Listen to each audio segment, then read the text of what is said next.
Broadcasting live from the Capitol OTB studios, this is Racing Across America with Seth Merrow.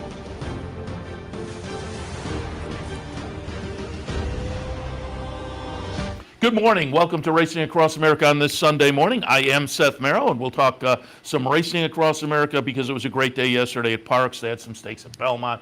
Nice nighttime card with some stakes over at Churchill as well. We'll do a little preview of tomorrow. Towards the end of the show, we'll be joined by Tony Calo because they have a couple of nice stakes out at Finger Lakes tomorrow. So a nice Monday lineup of action, upstate New York. So we'll hit on that as well. But to kick off the show, we will go down to PARX and get a little recap of yesterday with the man on the continuing road trip. Talked last week after the sweep of Kentucky and up to Presque Isle and whatnot, but yesterday he was down at PARX. Our friend Steve Bick. Steve, good morning. Seth, good morning. Capital District, good morning.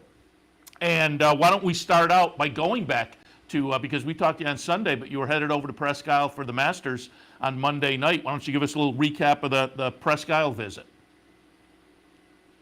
Presque Isle was really eye-opening. I ended up being there 3 different days, after Labor Day and then for Masters, and then I did a recap show on Monday, which included Glenn Wismer, the long-time Western Canadian horseman that has been in the U.S. for, 45 years. Started training when he was 18 years old. He won the Presque Isle Mile, and that's a horse, Surly Furious, that needs to be kept track of. That horse is going to end up in the Coolmore, the former Shadwell Turf Mile. But Safi Joseph and the winner, obviously, a very nice filly, Artie's Princess, and I sort of glossed over her, which ended up being kind of silly. I felt stupid when she came marauding home. But Presque Isle's got a very nice thing going. It's a safe racetrack. They have only had one incident in 2 seasons, the last 2 years, and it wasn't even a breakdown. It was a heel clip. They've never had a horse, basically, the last 2 years go wrong on that surface. They run every 2 weeks, these horses. They're fit. It's a fabulous, clean little facility, and I can't recommend it enough. It's really a pleasant experience. They had a nice crowd on hand, and they had terrific handle on what they think is the best card they've ever put together. And then you shift over to the eastern side of the state, and you had another record performance by handle yesterday at Philly. I mean, outlandish, 19 million almost. They topped last year's record by close to 6 million, 37% increase. It was unbelievable, terrific. Yesterday it's always a great show at PARX. I know people like to ridicule the racing and management, but you go there for Derby Cotillion Day, and you come off with a very different impression. They always put on a terrific show for yesterday. Well, certainly when people pulled up the PPs, that was, folks were recognizing they put together a great kind of a blockbuster card with the stakes and some undercard races, nice full fields yesterday. I had Jessica Paquette on and Tim Wilkin on yesterday. Were both down there, and Tim was saying, I talked to him probably a little after 10, and he said people had lined up early in the morning and they were already filing in and looking at the simulcast signal during the day. It looked like a great crowd, and it was certainly great weather. Well, they had they've got what they call their Picnic Grove, which is off to the up the stretch basically, which is a huge playground, and they fill it up with food trucks and with all kinds of activities, and so families come and they set up they set up the blankets and tents, and it's very successful. Yeah, pony rides. That is always a hit, and it's very important. Just like at Saratoga, you bring the kids, and they enjoy it. Then there's the building, and the building itself is 5 floors. There's a lot of room, and people are spread out, so it never feels particularly crowded. The track apron, though, was full. They don't really give you an attendance. They can only estimate attendance. but it's always a fabulous day there. And I was with Johnny DeSantis, with Johnny D and his wife Gail, as we always are every year. And Johnny had actually been there for the Pennsylvania day at the races as well, but now it's probably close to a month ago, for the Pennsylvania bred card. And he said that was a big festive activity kind of a day. So when there's something to bring the people out, they come out. You know, very famously, there was the workout when Smarty Jones had that public workout, and 30,000 people showed up. So they like racing in the area. And they also like harness racing, and there's a lot to recommend. It would be nice if Parks management was a little bit more proactive, because they could really be a signal. It's already a solid B signal, and it gets a lot of money from the computer groups. But they don't pay a lot of attention to the handle from a takeout standpoint. They've had notoriously high handle for years, high takeout for years, and it's too bad, because the product could be very bettable. They don't even have a watering system, a sprinkler system for the turf course. You know, the turf course is famously bad and hard to maintain. They have like a portable watering system. I mean, it's ridiculous. I mean, if they took care of that turf course, they could really put on a quality show on a regular basis. So it's too bad that it's only a handful of days a year that the park signal is popular, and people also were interested in the force out yesterday on the pick 5. They have a jackpot pick 5, and it was a very bettable sequence yesterday. So there's a lot going for it, but unfortunately, management doesn't really take advantage. Yeah, and you mentioned a couple of the things that folks do mention when they're critical, the takeout and the turf course. And yeah, those are both things, if management focused a little bit, they could kind of tweak those. I mean, they have an all year long product, which makes it attractive to bettors because they can get into it and get used to the rhythm. And they have, their location makes them in close proximity to the other major northeastern tracks, so they're familiar names going in and out. And so, but it was nice to see yesterday, and a big day down there, and celebrated by horse players all over the place because of the great card. And let's jump into it. Let's take a look at the Pennsylvania Derby. Have the stretch run here. I like Taba. I just thought, lightly raced, and what we had seen so far had shown a lot of promise. Had that ding-dong battle in the Haskell, running second to Cyberknife. Taba does get it done. We're watching here down the stretch, the number 8 horse. Chart margin winds up to be 3 lengths. Zandon runs second. Cyberknife runs third in here. Solid field. What were your thoughts on the Pennsylvania Derby? Well, there's a lot that led up to this, obviously, and part of the discussion has to be the way the racetrack, on a very regular basis, every year, I've been down there, 7 of the last 8 years, and at least, and the track is always notoriously speed favoring. And it was yesterday as well. You didn't necessarily have to be on the lead, but you needed to be fairly close. So when we look at where Zandon and Cyberknife came from, they were able to at least rally for their shares for second and third against a racetrack that is favoring speed. I actually watched the race in close proximity to Antonio Sano. He wanted Paco Lopez to get the lead with simplification. So he was a little disappointed that Paco, basically came up to the lead and then sat second.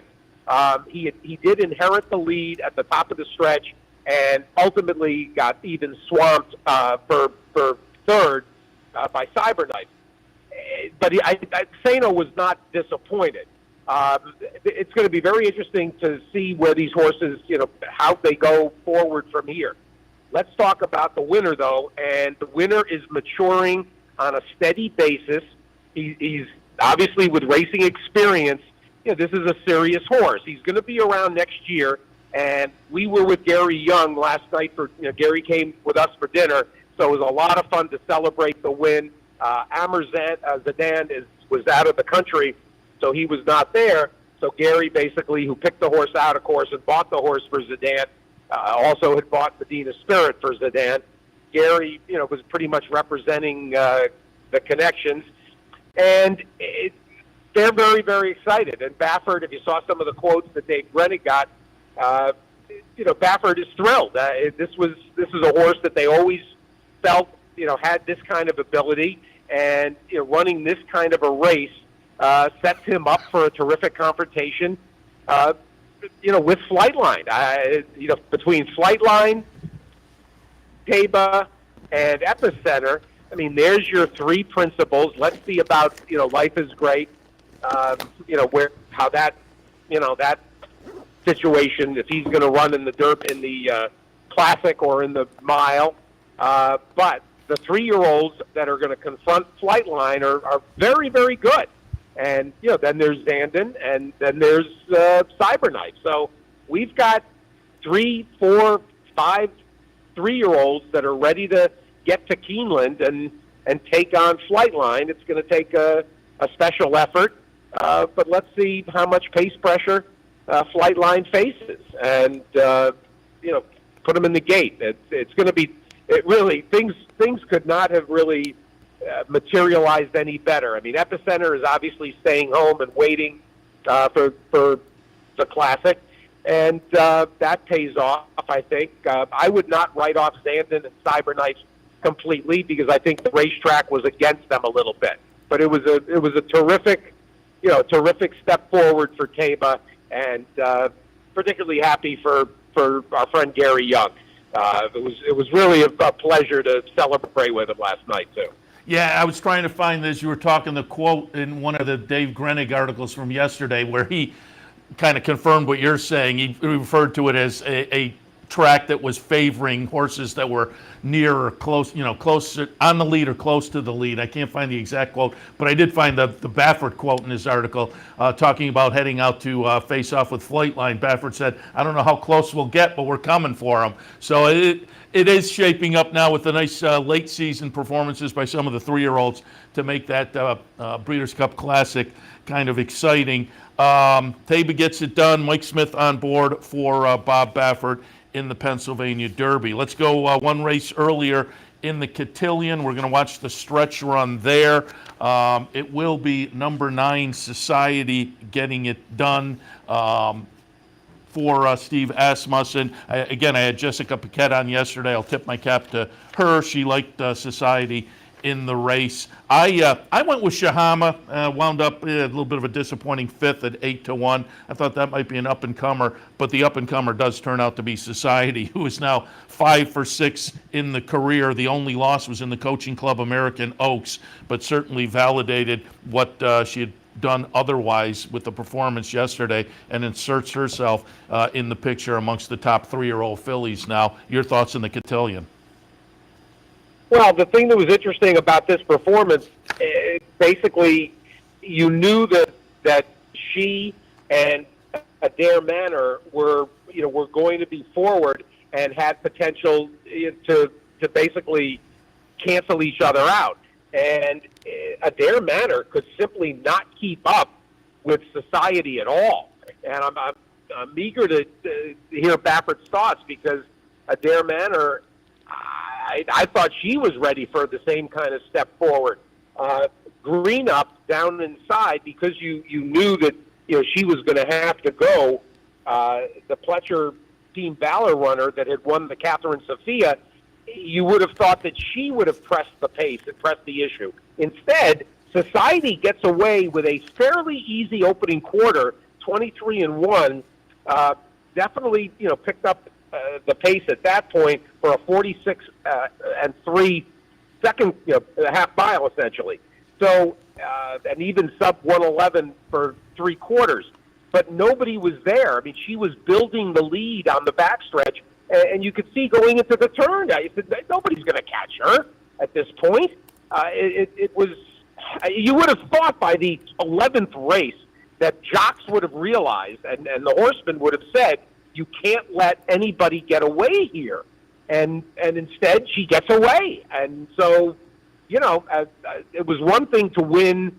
It was one thing to win the Charlestown Oaks, where you're going 2 turns, 7 furlongs.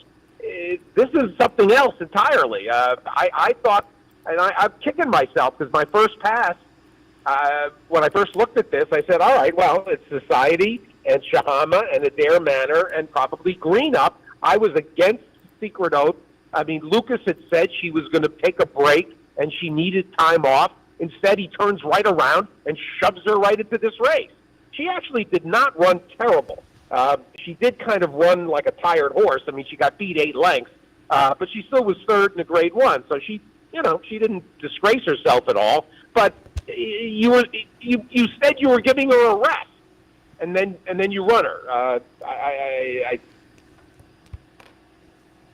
sort of don't get that, but all right. Anyway, Society, nice performance. How about Gunrunner yesterday? Gunrunner sweeps the 2 Grade 1s.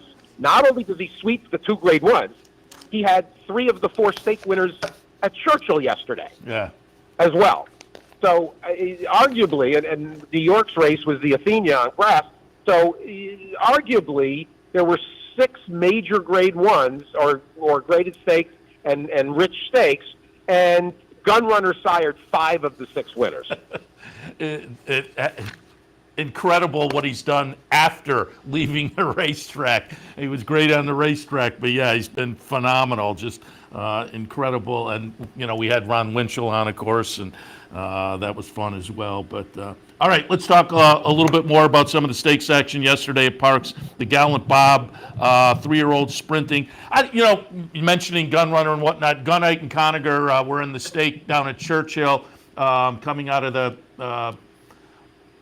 finish. They were 2nd and 4th in the Alan Jerkins behind Jack Christopher. So I'm not sure this was the saltiest field of 3-year-old sprinters for the year 2022, but it does wind up to be Scaramouche, the number 14, getting it done in here. Running second will be Of a Revolution. Running Son of a Gun runs third. What were your thoughts on the Gallant Bob? Well, Gallant Bob was as difficult a race to decipher as you're going to come across. And I said on Friday when we were handicapping, there were 14 horses, and when I handicapped it, I thought that 7 of the 14 seemed eligible for the win, and that included Scaramouche. But, at some point, you have to draw a line. And so I thought, 14-hole is a lot to ask, but give Johnny a lot of credit. He got him in position, kept him close enough early so that he wasn't left with too much work to do. There were, the runner-up actually was, I think, pretty far back early, and I know that Running Son of a Gun and Nakatomi, that they were way back early. So if you left yourself with a lot to do, you were going to be hard-pressed.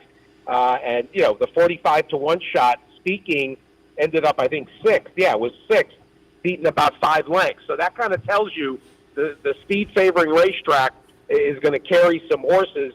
Scaramouche ran a tremendous race, and 9-1 was a very fair price on him. To hit him for $20.20, well done. That positioning, this being the 10th race, it was part of the middle pick 4, and it was part of obviously the pick 5 and the late pick 4. And personally, kind of did me in because I just could not get Scaramouche on the main ticket. So nice effort though, and Lupe Preciado, being a local horse doesn't hurt either. It's a racetrack that can be deep and tiring for some horses that get over it for the first time. But nice effort. And Johnny, I put up a picture. Johnny Velasquez, in fact, when he came out for the Greenwood Cup, I got a great couple of pictures of him signing autographs. Johnny and Irad and all the jocks, actually. Every time they came out, they come down that set of stairs from the jocks room. And I put up a bunch of pictures from the jocks room, actually, on the Twitter account. People might have enjoyed it. And they, so generous with people and signing all the giveaway hats. Really, really nice to see. The proximity to the participants, it's very good for the game. Yeah, we just put up the picture, and it was nice to see. Always nice to see when the fans get get to interact with the players. And yesterday it was hat giveaway day, and so folks getting their hats signed there. Want to move along here a little bit. I'll let you comment if you want to on either the Turf Monster or the Greenwood Cup, but I do want to show the Dirt Mile because I'm interested to hear, what the reaction might have been down there to the DQ. I'm watching, for me, and we're going to watch the stretch run here to the Dirt Mile, and again, there's a DQ that is going to move up our winner, Mind Control. Farmo Power, the number 4 horse, comes under the wire first. Number 2, Mind Control, second. But there's a bump in the stretch. There's a little bit of hurting going on if you watch the head-on shot. For me, I would have tilted very slightly towards a takedown. It wouldn't have upset me much if they hadn't, but they did move out about 3 passes if you look to the head-on. There is a little bump. But what was the reaction down there to the DQ? It was an obvious DQ. Okay. He hit him 3 times. It wasn't a bump. He hit him 3 separate times. And from the 16th pole to the wire, he herds him out 3 fucking pads. I mean, you got to be kidding me. This was so obvious. And I mean, it wasn't anybody. I was with Tony Black, and so Tony right away said, "Oh my God, it absolutely has got to come down." And listen, I felt bad. I mean, 12-1, Dexter Haddock made a huge mistake here. He's whipping left-handed. Put away the left-handed stick. Yeah.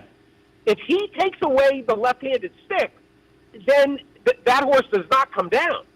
But he's hitting left-handed. How is it not this was a 90-10 in terms of 90% taking him down and 10% leaving him up.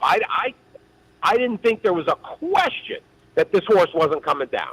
I was about 60-40, but I will say, just because they don't adjudicate on hurting that much, and that to me was the difference there. At the end, as you say, moves him out 3 passes at the end, and so I just wasn't quite sure how they were going to.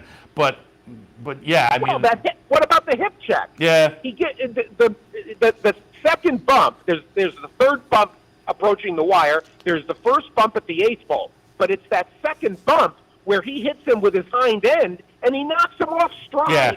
You knock a horse off stride, some people will say, "Oh, he was never going by." Well, sure, he was never going by. Let's see. You kept cutting him off, you kept hurting him, and you knocked him off stride. Yeah, of course he's not going to go by. And so, again, it was a DQ for people who weren't watching yesterday, and Mind Control does get moved up.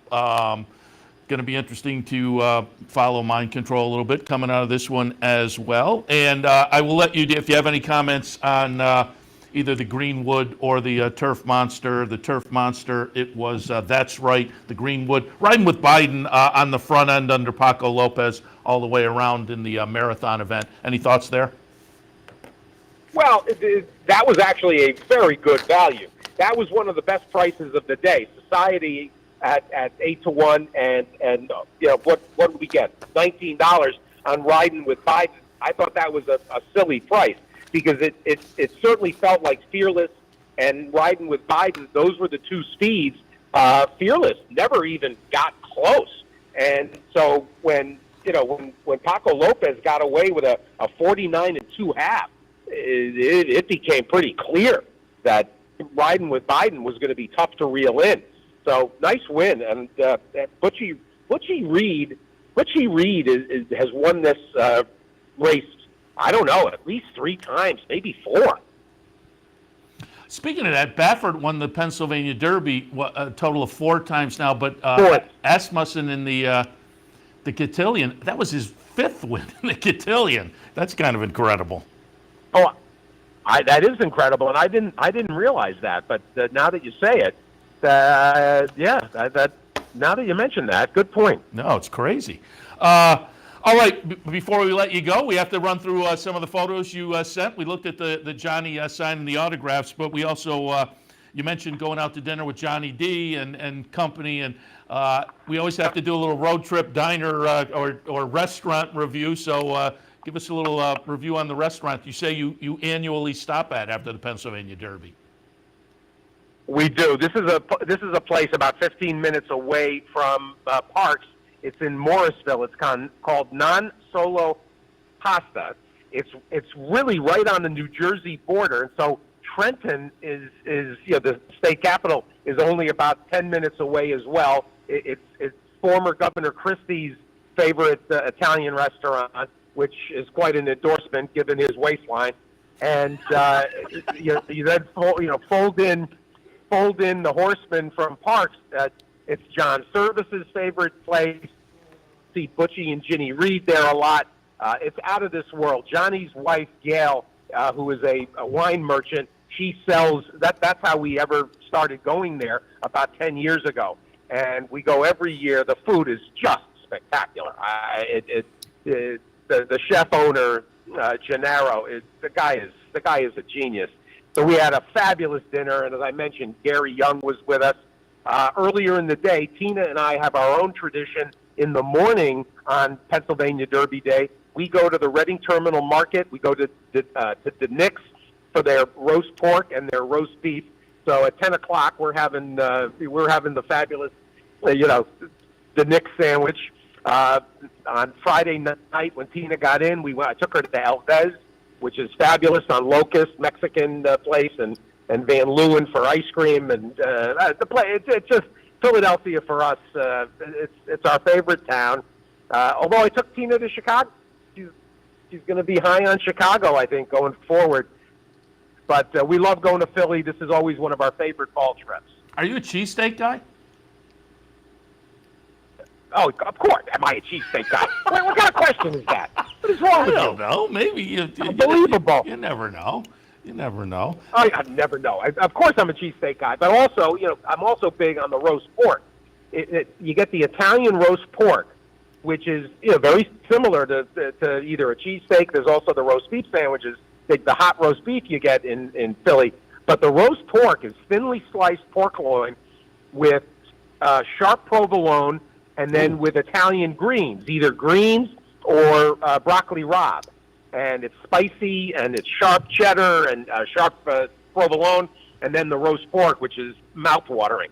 So, I mean, any of those sandwiches are good with me. And then you start talking about hoagies. You start getting into the, Italian meat hoagie realm as well. It's so much fun. And pretzels. I also got a 4-pack of pretzels on Thursday or Friday. It's the best. It's nothing like Philly. Sandwiches sound good. I'm not a big pretzel guy, though, but the sandwiches do sound good. Want to pull up another picture because it's B-Doc showing up to watch B-Doc run, and I love the picture because I'm guessing the photographer over on the left side of the picture is a local because she is clearly enamored with the Eagles legend showing up to watch his namesake run. Well, everybody was thrilled to see Brian Dawkins on hand for the day, and of course Joe Bessiker named that nice horse of his B-Doc, and so Brian was made aware of the horse in recent months, and then they got him to come for the day. He gave riders up. He gave the riders up call in the paddock, and he then also presented the trophy. So it was really a great day to have one of the great all-time Eagles on hand. We had a fun time. Nice. Got to meet Brian, as an Eagle season ticket holder for years and a sick Eagle fan. A real thrill for me, too. Excellent. And finally, you mentioned earlier, if people go to your Twitter feed, they can see more of these pictures from the Jocks Room, but you have a shot of Johnny D and Mike Smith. Johnny D's a Philadelphia-based guy? Johnny grew up right off of Oregon Avenue in South Philly. His father actually was the talent agent for all those Philadelphia musical doo-wop legends, Bobby Rydell and I forget some of the others. His father was a big-time manager in the music industry, and Philadelphia, the Orlons, South Street, and very a real classic South Philly Italian family. Johnny's taken us to his neighborhood and shown us where he's grown up in the past. And then he was out in California for 35 years. He went to Occidental College, where he played baseball. He was recruited to play baseball at Occidental. He also played football at Occidental, and then he stayed there. And of course, he was Sandy Hawley's agent for many years, and became just a legend in his own right in the game. He came back to Philadelphia about 10 years ago. He and his wife Gail, and they live in Bluebell, up in the suburbs. So it's always great. Johnny's one of my closest friends, and it's a pleasure to be in Philly with Johnny. Nice. And he and Smith go back together 40 years. Ah, nice. So, again, a nice day down at PARX, and we were happy to have you on board to recap as the road trip continued. Although I'm imagining the road trip is now winding up, or are you headed out of town again? And between Presque Isle and PARX, you were back home, right? Yeah, I was home this week, well, at least for 2 days anyway. 2 days at home, and now we've got actually a fairly quiet 3 weeks before we head to Keeneland. For Breeders' Cup. Very good. Steve, always appreciate it. Checking in, and we saw Tina in the picture in the restaurant, and I'm sure you're sitting next to her in the car right now, so say hello for us. Safe travels on the way home, and you said you're headed up to the Big E for an afternoon of multi-state fair action, so we wish you fun there, and as I say, travel safely home. Appreciate the visit. Not at all. It's my pleasure. Thanks, guys. Appreciate it. Steve Bick, again, continuing his post-Saratoga road trip, which actually overlapped Labor Day. He took off on Labor Day in Presque Isle and the Keeneland Sales and Kentucky Downs and back to Presque Isle and PARX yesterday, so we thought we'd pull him in for a little first-hand look at the action yesterday at PARX. All right, we will take a break. I think we'll come back and do a little quick recap maybe of those Churchill stakes before we're joined by Tony Calo in a few. So stay tuned. Racing Across America continues. Capital OTB is now streaming live on Roku. The RTN Racing channel on Roku lets you watch OTB TV live through your Roku device or your Amazon Fire Stick, rather than being limited to computers and mobile devices, which means you can now watch OTB live wherever you are. Simply open Roku, scroll to find the RTN channel, then click on OTB TV. OTB TV on Roku. Try it now. Birdstone is an outside front. They're coming down to the finish. Can Smarty Jones hold on? Here comes Birdstone. Birdstone surges past. Birdstone wins the Belmont Stakes. In front, but here comes High Chaparral.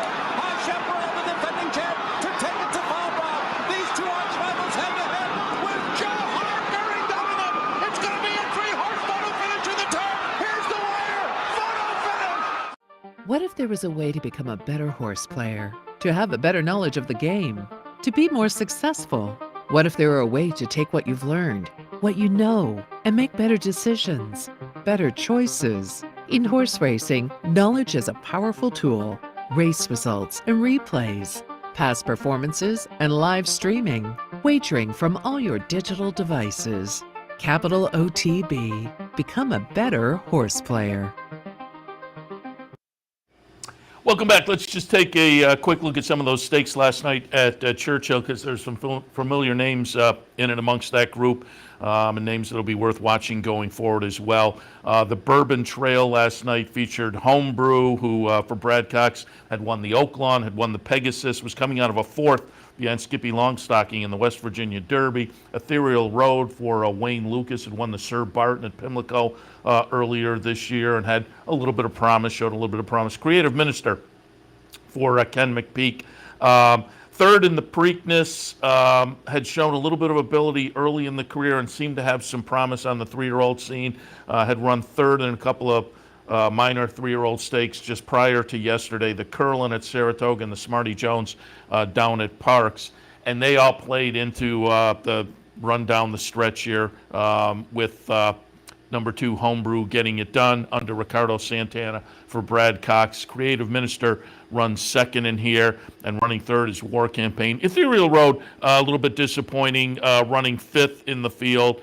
The favorite was St. Tappet. That one runs ninth in the field of 9.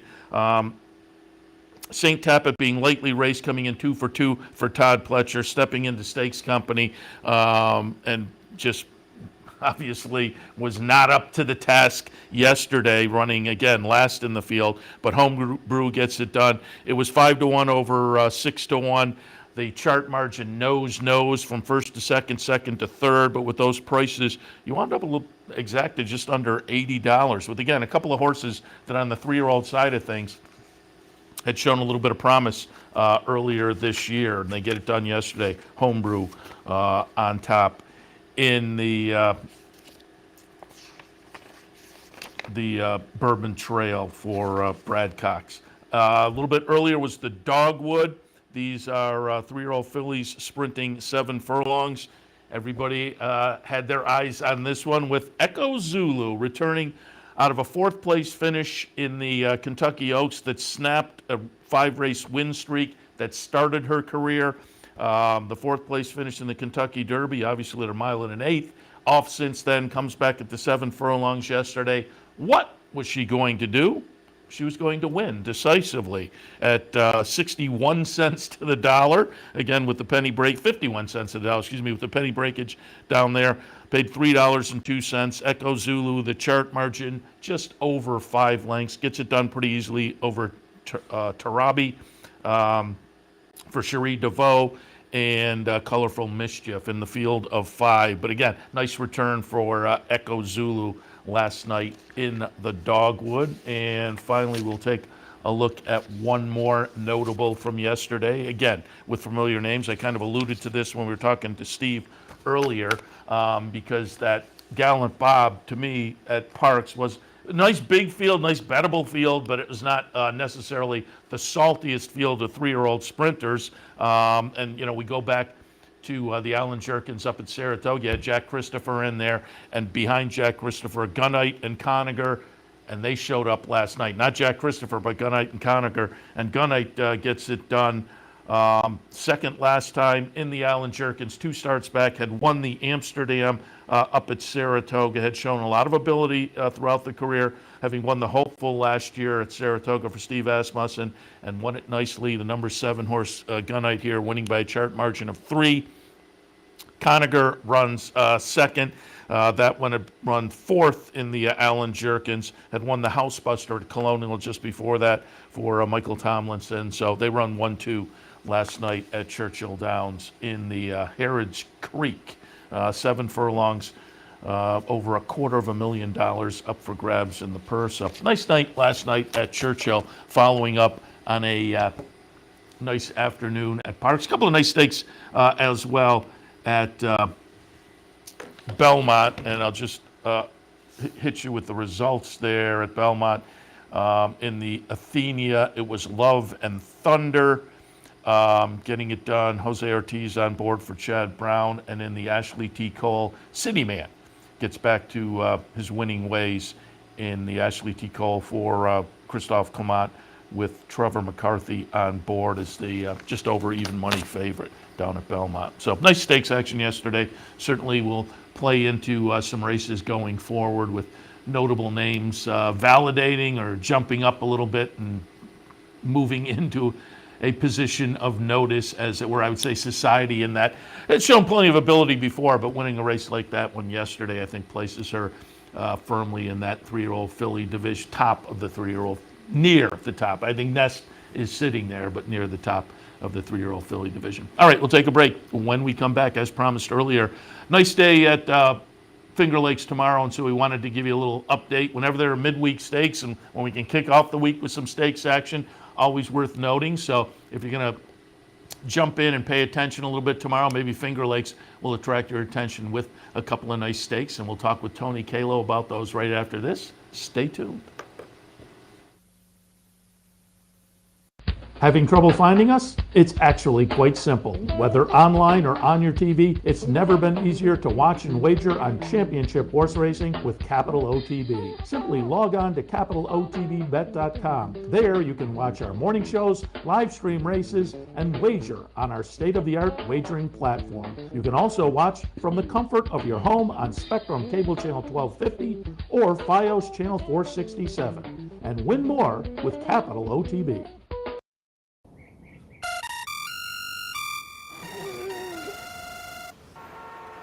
Come on. I want sales reports on my desk by Monday. Oops, my bad. Love racing? RTN brings you every live simulcast on your home television, plus live video streaming and race replays on your PC and mobile devices. To order, visit rtn.tv. RTN, a breed apart. Birdstone is an outside front. They're coming down to the finish. Can Smarty Jones hold on? Here comes Birdstone. Birdstone surges past. Birdstone wins the Belmont Stakes. In front, but here comes High Chaparral. High Chaparral, the defending champ, to take it to Belmont. These two arch rivals head to head with Joe Hart bearing down on them. It's going to be a three-horse photo finish in the turn. Here's the wire. Photo finish.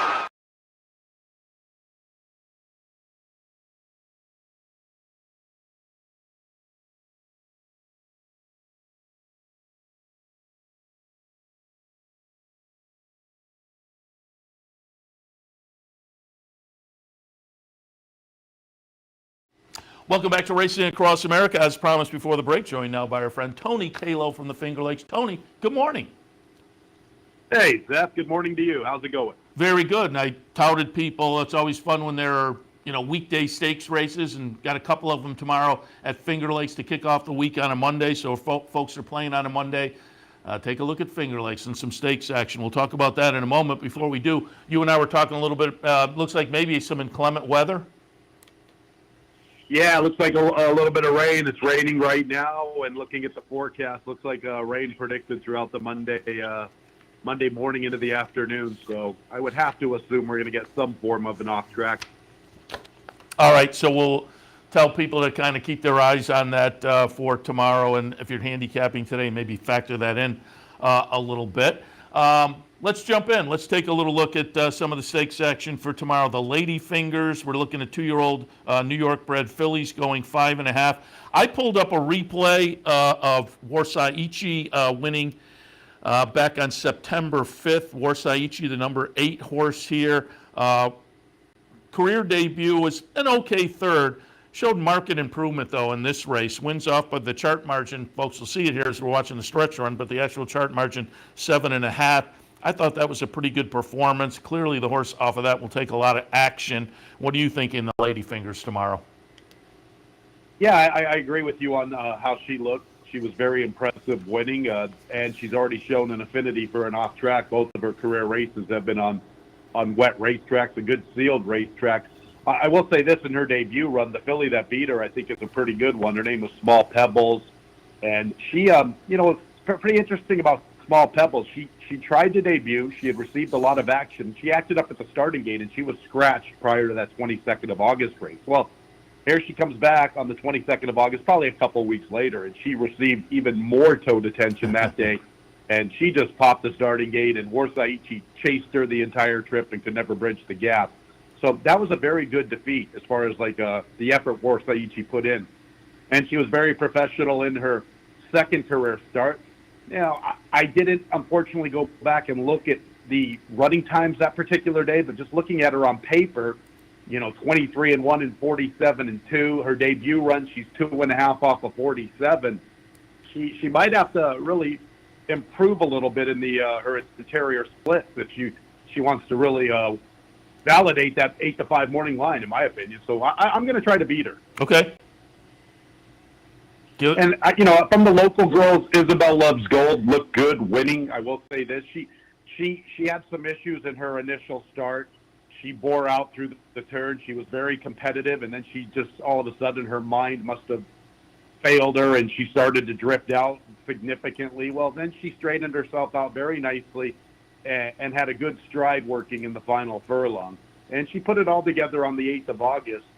And it was a good-looking win. I'm not sure about behind her. There's Puzzle. So both Warsaichi and Isabel Loves Gold are beating up on Puzzle. I would say the third-place finisher is a filly that we want to keep in our memory bank going forward. Wait, don't tell me. I actually endorsed her on the 9th of September, or the 5th of September, I should say.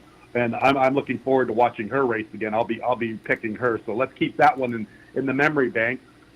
I think we've got a couple of interesting horses on the inside and the outside that could pose a little troubles to our local girls. We'll start with the girl on the outside.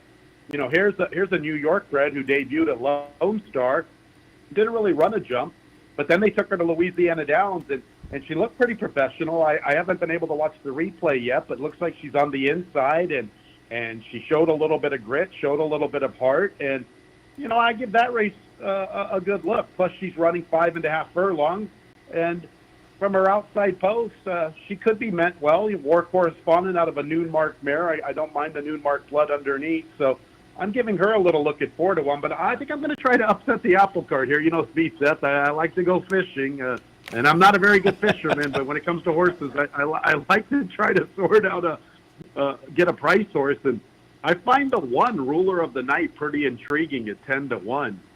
You know, I just got done watching the replay, and here's my theory on this. I always have the utmost respect for any 2-year-olds that debut at Saratoga. Yeah. I think that's probably the saltiest 2-year-old spot in the country anywhere. So she races at Saratoga in her debut. She runs in a longer race than she's running today, so she's got some foundation. She shows plenty of good zip. She had good works leading up to her debut run, a decent maintenance move since, and the girl she battled with, You Glow Girl, was even money, and that's who she dealt with. And she was closer to You Glow Girl than anybody was at any given point of the race. Why can't we spring the upset with Ruler of the Night popping the starting gate? She has no You Glow Girl to deal with, and let's try to spring the big upset with that. That she'll be my top pick. And the third place finisher that day, I just pulled up the chart for Crypto Mama, came back just recently, Belmont at the Big A, and was a winner down there at 3-1 in a kind of fine fashion over a length, and took them all the way around. So that kind of flatters that one. And I will also toss in Andre Worry, currently the leading rider up there, and riding very well.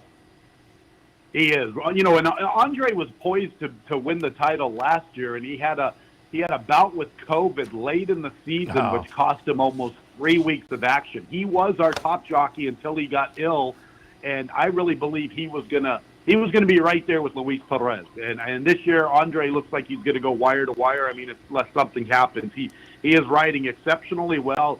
He has a very good clock in his head early. He knows how to put his horses into position. I think this horse is intriguing at 10-1. I think our girls are a little short on the morning line, and she'd be the one that I'd be inclined to take a look at. Well, you mentioned a lot of the things that make this race really interesting. I mean, Warsaichi, again, is going to take the action off of that win last time.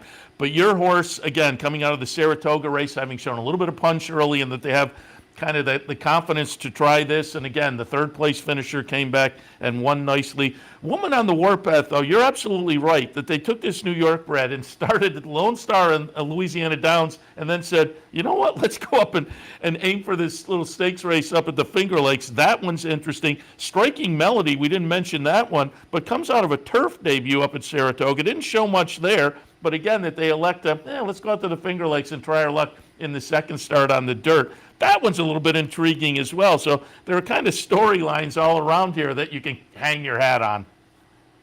And we didn't even talk about Charlie's horse, you know, Francis Paulangeli, who's a staunch supporter of New York racing. And I remember Drosselmeyer Smile, she was a pretty good one, and this one received quite a bit of attention. I mean, if a young horse is less than 10-1 in its debut at Saratoga in a field of 8, there must be some positives. Yeah.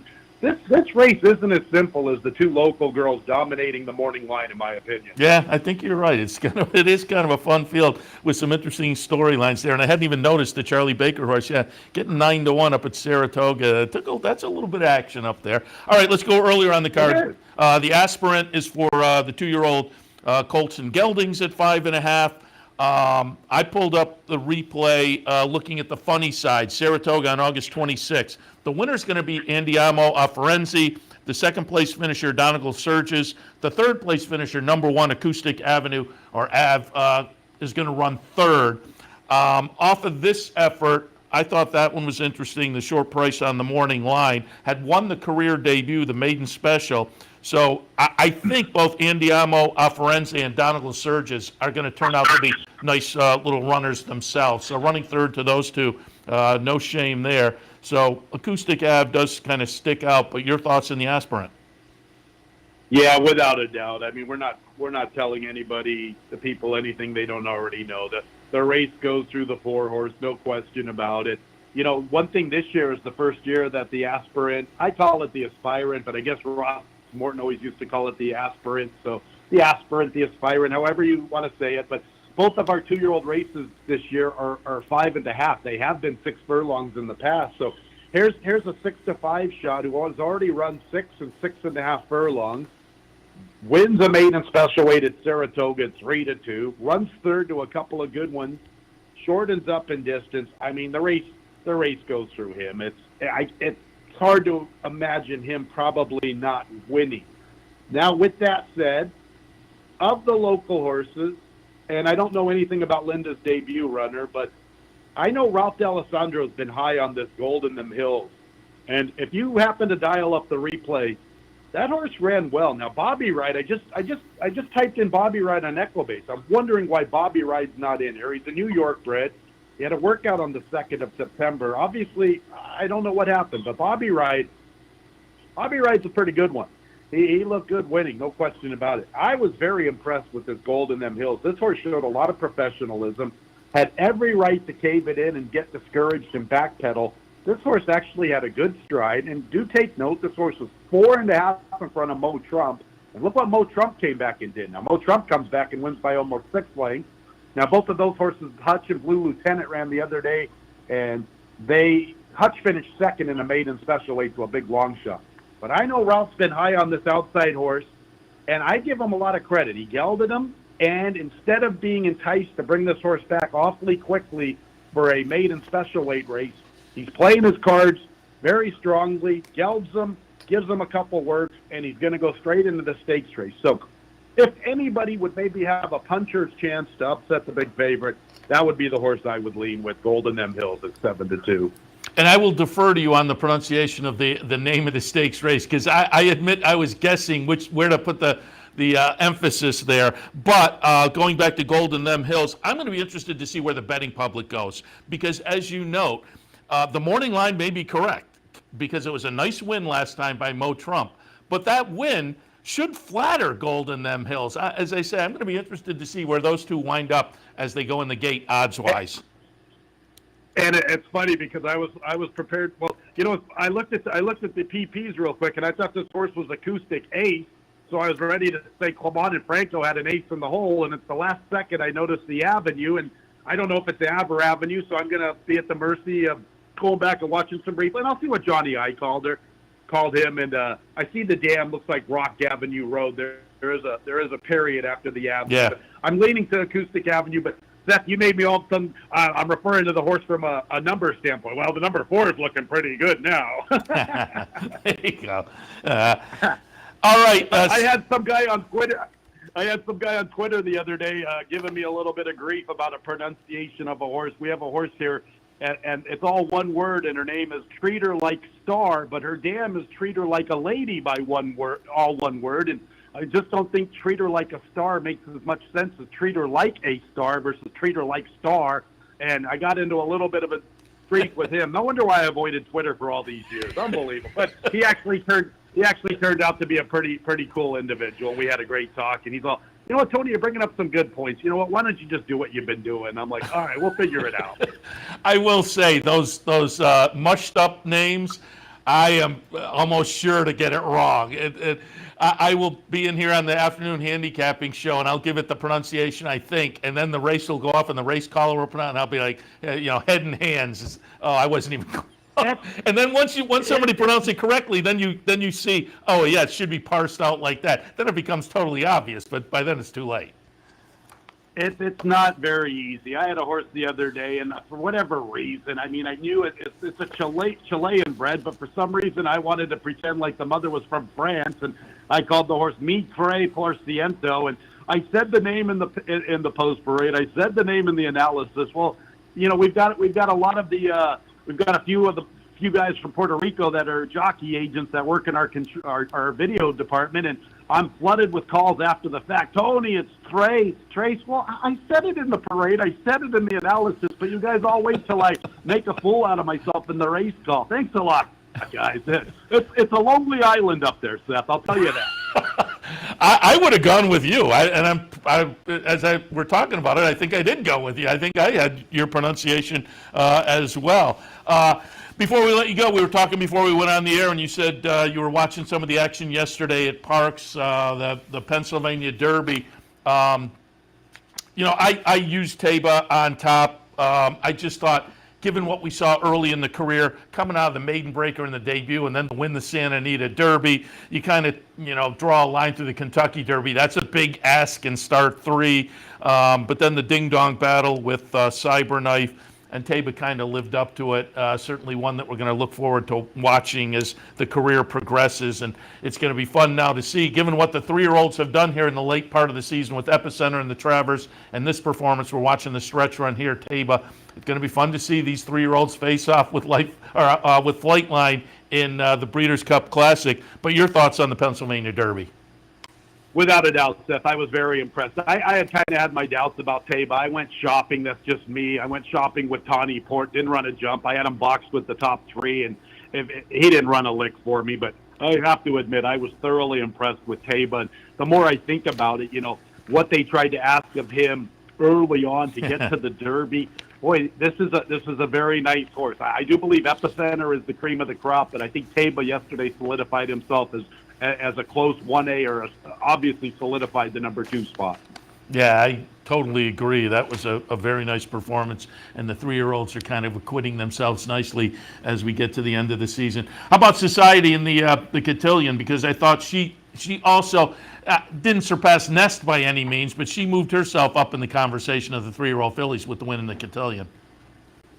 Unfortunately, Seth, I did not see the race. I saw that she did win, and I'm not going to try to talk about something I didn't watch. But I'm definitely going to go watch the replay, because you make it sound like it was pretty impressive. Yeah, she wins by what the chart margin is just under 6 lengths, and she looked pretty good for Asmussen. Wow. And only the 1 defeat on the resume so far, so she stepped into the conversation, as they say, on the 3-year-old filly side of things. Tony, we as always appreciate the conversation. When I reached out to have you on, we kind of texted you back and forth, and you said you didn't make a Saratoga visit because we always like to, if you're in town, have you come over and sit in with us on the backstretch. So we'll have to plan that for next season. But how did you not swing down the Thruway? Well, yeah, a big shout out to my beautiful girlfriend, Jen Kovaleski. She lives in Pennsylvania, so I've been making a lot of treks to visit her. So, all right, that's understandable. We'll give you a pass then. Okay, that makes all right. Hey, one quick promo. We are teaming up tomorrow with the DRF. All you got to do is go to drf.com. Purchase any racetrack, and you get free Finger Lakes past performances. So I wanted to throw that out there. Oh, absolutely. Nice. Very good. And also, did I hear correctly, I think on your simulcast the other day, is there a handicapping contest tomorrow? Yeah, thank you, Seth. Yeah, so for folks here that may want to drive out and watch. Yeah, free contest on track, $2,500 Handicappers Challenge. All you got to do is sign up for our Lucky North Club. Got to have a valid ID. $1,000 to the winner, 600 second, 400 third. We're going to be having voucher drawings for all the participants in the contest. It's a great deal. Chance to win $3,000. All you got to do is make your way to Finger Lakes Gaming and Racetrack tomorrow. 110 first post.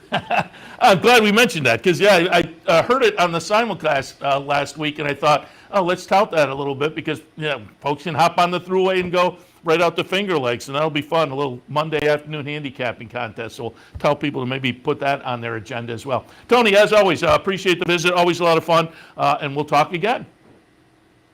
Seth, you're the greatest.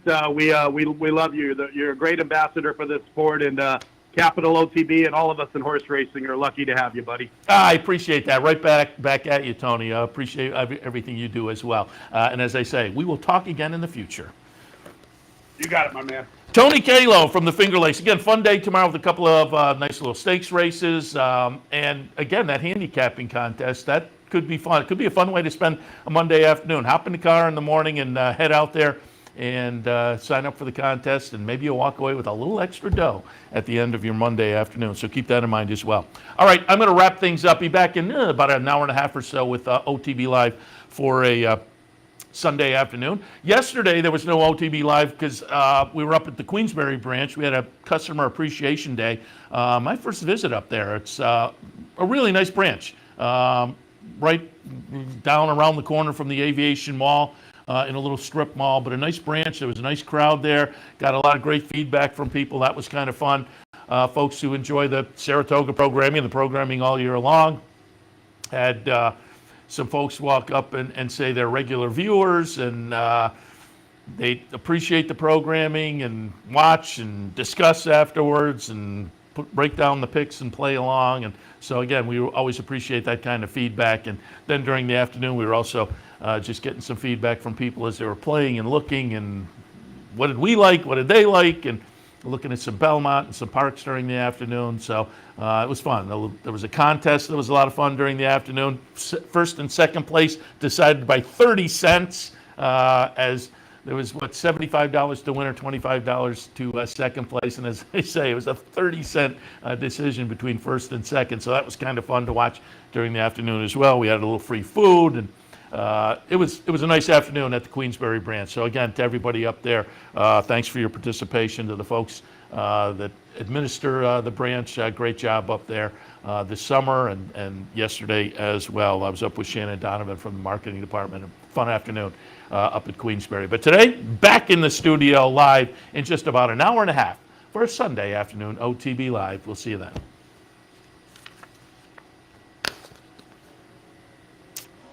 You're watching OTB TV, a service of Capital Off Track Betting.